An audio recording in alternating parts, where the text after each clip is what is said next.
Hey, LinkedIn, happy Tuesday night or whenever you're watching this. I am going to address in this live a question that I get asked repeatedly by recruiting owners. The question is, how do I sell staffing? Sometimes it's asked, how is selling staffing services different than selling direct hire? Okay. And the short answer is it is not different. So here's what you do. If you are curious, and if you are not curious, let me break down how staffing works and how it can dramatically boost your business. Okay. Not only that, when you add a recurring revenue stream, you're no longer living placement to placement. How many times do I hear a recruiting agency owner say, "Hey, I really want to do this. I really want to work with you. I just need to get one placement." Or I want to do this. I want to invest in a lead generation, whatever it is. I just need one more placement. I just need to see if this placement closes. Okay. That is living placement to placement. And who wants to live placement to placement? It's stressful, and placements fall through all the time. You want to get to a place where a placement, like a direct hire placement, is icing on the cake. So you need a recurring revenue model. In this video, we're going to talk about staffing. There's other recurring revenue models that you can choose. If you have a recurring revenue model, consider it a baseline. So what if you knew that you had a business line that would pay all of your bills and everything else was icing on the cake? Okay. So you're not stressed about, is this $25,000 placement going to come through so that I can maybe even pay myself, because I haven't paid myself in 3 months. Instead, you want to get to the point where you know consistently that you're getting this monthly revenue in every month. And if you get a 25K, maybe 40K, maybe 50K placement, that is sweet icing on the cake. Okay. But when you're living just placement by placement by placement, it's really stressful. It's really stressful. And if you're looking at building a company that you eventually want to exit, if you're looking for your retirement strategy, it might not be today, it might be years from today, then it's especially important to have a recurring revenue model to do that. Okay, so here's a challenge that I'm going to tell you to do, and listen up, because this is what you need to do in order to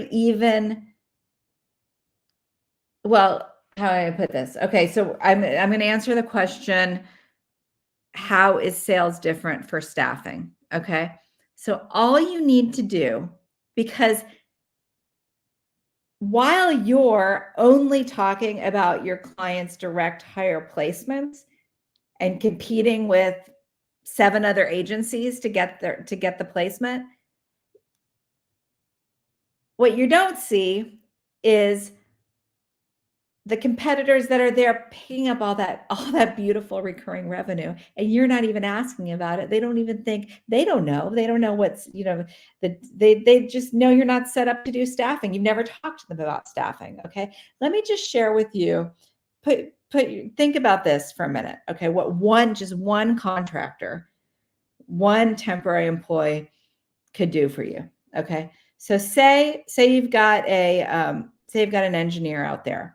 Okay. Say you do tech, say you're in tech, and you fill in the blank. If it's, I don't care if it's a $20 an hour salary. If it's, I'm going to use $100 an hour as my example, but you can do the math. Okay. So you place an engineer, pay that person, their pay rate is $100 an hour.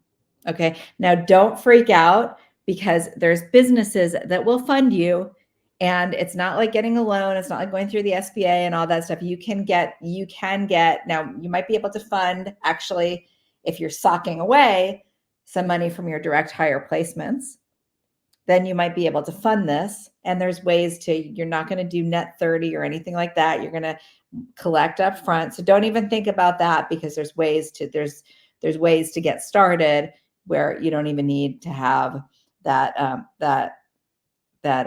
pile up, what do you call it, that nest egg, or that cash reserve, those cash reserves. Okay, so just listen to this. Okay, so you're paying the software engineer $100 an hour. Okay, so say your bill rate to your client is 140. It's pretty normal. Okay, so if there's two different ways you can do it. If your contractor is a W-2 employee of yours, then your expenses are going to be about 18%. Okay, those are going to be your costs. So you have $100 person, and it's going to cost you about $118 an hour. Okay, and taxes, things vary. If you're funding it, it's probably going to be a little bit more expensive. So say you're billing, what did we say? You're billing 140. So what's 140 minus 118? I'm just doing the math here. And so that's 22. Okay, that's $22 is going to be your profit. Okay, so $22, multiply that by 2,000, because that's how many hours people typically work in a year minus vacation. Okay, that's $44,000. Okay, so so that's one contractor. Okay, and stack that. Then say you stack. Okay, because you get one contractor, and if you get one contractor and a client, it's pretty easy to get your next contractor, and next and next and next. So okay, so what if you had 5 contractors? It's $220,000 of recurring revenue. Okay, so what that means is you're getting that revenue on a monthly basis, and you know that you can count on it, and you're not losing sleep, and you're not stressing out, and you're able to actually budget and plan for your business. Okay, so let's get to the point. Are you sold on? And if you have any comments or questions, let me know. But okay, so do you understand the benefit of having staffing in your business? Okay, if you understand that, and if you believe that's something that you might want to do, you don't even know you might want to do it, here's all you need to do. And you're not making a commitment, you're just practicing and testing the market. Okay, all you need to do is, next time you talk to a client, whether it's an established client that you're working with, say you're talking about a candidate, you're presenting a candidate, direct hire candidate, or maybe you're on a sales call. Maybe you're on a sales call with a new client. You're on a call with the client, either a prospect or a client, for whatever reason. Okay, now here's a challenge. Just say, by the way, can I help you out with staffing? You can also say, do you have any contractor needs? See what they say. Okay, so, or you could say, what positions, another way to say it is, what positions would you use contractors for? Okay, or you could say, even better, so you're not asking a yes or no question, that's getting them thinking. You could say, what positions would be good to have a contractor for? That wasn't very eloquent, but something like that. Okay, to get them thinking. Okay, now if they say to you, they tell you, yes, we use contractors for XYZ, whatever. Okay, then you say, okay, and if they say no, you can say, is it something you're considering? Okay, then if they say yes, that they do hire contractors, all you need to say to them is, what would be the next steps to to help you with your contract needs, with your contractor needs. Then you see what they say. They might say, oh, you need to sign our MSP. Great. Get the contract. They might say, they're going to say one of the two things to you if they do contractors. One is when you say what are the next steps, they're either going to say, oh, we can't add another vendor or whatever. They might say that, then that's something else you can talk about. Or you could say, if they say that, then you could focus it on the candidate and what they need. Because, we all know if you're already having a client and if you already have this relationship, if you can provide the candidate, they probably will somehow make it happen. But then you say, what are the next steps to help you fill those contractor roles? Okay. If they say, oh, well, we have a standard MSP that our vendor signs, great. Send it over. Or they might say, we need your contract, just send us your contract. Okay. Then you call me. And there's contracts online too, if you Google contracts. Okay. And this doesn't mean that you have to you don't have to do it. You don't have to take the business if you don't want, but then you can assess it, see what they need, then get help. Okay. Because we know how this works. It's not like you have to immediately, make a commitment. Just ask. Okay. So this is the challenge. Next time, I'm challenging you. Next time you're on the phone or Zoom or whatever, or texting with a client, just ask them, what roles do you use contractors for? We'd like to help you with those too. Okay. And let me know if you have questions.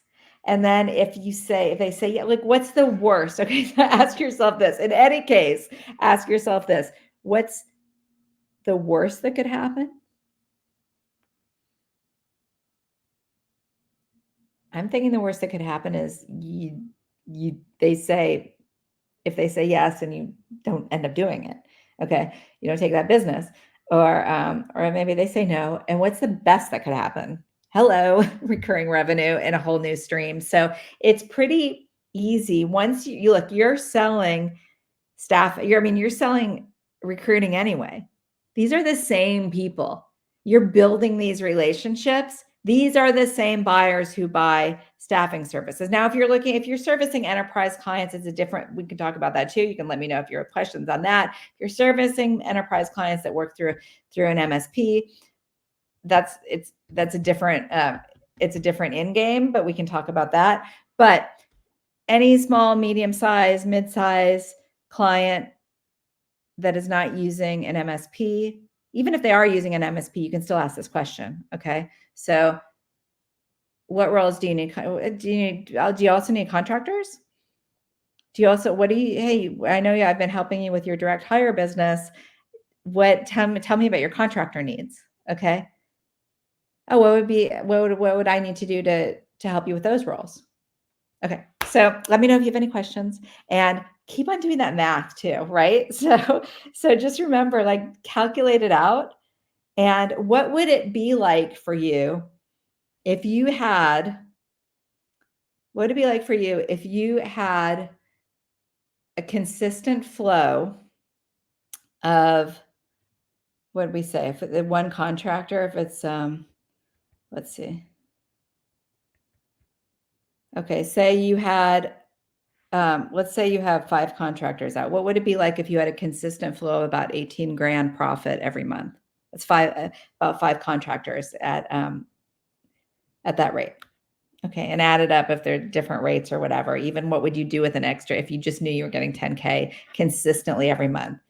And then what happens typically in contracts is you get another one. And even I've seen so many times, I got a contract for a technical contract, and they said it was going to be a 2-year contract. And these spreads were we're making $50 an hour a spread on each person. Okay.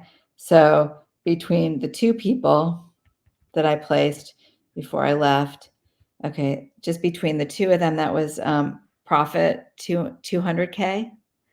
And I talked to the manager about a year ago, and the project went long. It went like 2 years longer.